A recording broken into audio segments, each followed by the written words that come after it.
मराठी शेतकरी या यूट्यूब चॅनलमध्ये सर्वांचे पुन्हा एकदा खूप खूप स्वागत आहे. मुख्यमंत्री माझी लाडकी बहीण या योजनेमध्ये अंगणवाडी सेविकांनाही मिळणार मोठा आर्थिक लाभ आणि याचा GR देखील निर्गमित करण्यात आलेला आहे. तर मुख्यमंत्री माझी लाडकी बहीण या योजनेच्या अंमलबजावणीमध्ये सुधारणेसह व्याप्ती वाढविण्याबाबत हा शासन निर्णय आहे. महाराष्ट्र शासन महिला व बालविकास विभागाचा दिनांक 12 जुलै 2024 रोजीचा. तर पाहूया हा GR खालीलप्रमाणे सविस्तर. तत्पूर्वी चॅनलला अजूनही सबस्क्राईब केले नसेल तर सबस्क्राईब करा, समोरील बेललाही क्लिक करा, म्हणजे असेच नवनवीन लेटेस्ट अपडेट सर्वप्रथम तुमच्यापर्यंत पोहोचतील. तर पाहूया शासन निर्णय खालीलप्रमाणे. मुख्यमंत्री माझी लाडकी बहीण या योजनेच्या अंमलबजावणी प्रभावीपणे व सुलभतेने होण्यासाठी खालील बाबींची स्पष्टता करण्यात येऊन त्यास मान्यता देण्यात येत आहे. तर कुटुंबाची व्याख्या. सदर योजनेसाठी कुटुंबाची व्याख्या खालीलप्रमाणे आहे. कुटुंब याचा अर्थ असा की पती पत्नी व त्यांची अविवाहित मुले आणि मुली. नवविवाहित महिलेच्या बाबतीत तिचे नाव रेशन कार्डवर लगेच लावणे शक्य होत नाही.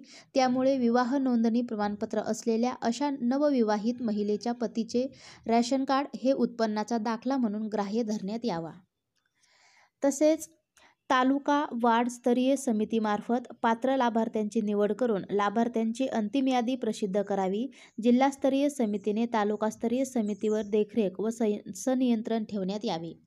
तर नागरी व ग्रामीण भागातील बालवाडी सेविका, अंगणवाडी सेविका यांचे समूह संघटन, मदत कक्ष प्रमुख, आशा सेविका, सेतू सुविधा केंद्र, अंगणवाडी पर्यवेक्षिका, ग्रामसेवक व आपले सरकार सेवा केंद्र यांना लाभार्थ्यांची अंतिम यादी प्रसिद्ध झाल्यावर एकूण पात्र लाभार्थ्यांचे अर्ज सादर केल्याप्रमाणे आणि सदर ऑनलाईन ॲप पोर्टलवर प्रतियशस्वी पात्र लाभार्थ्यांची नोंद झाल्यावर ₹50 याप्रमाणे प्रोत्साहन भत्ता देण्यात येत आहे.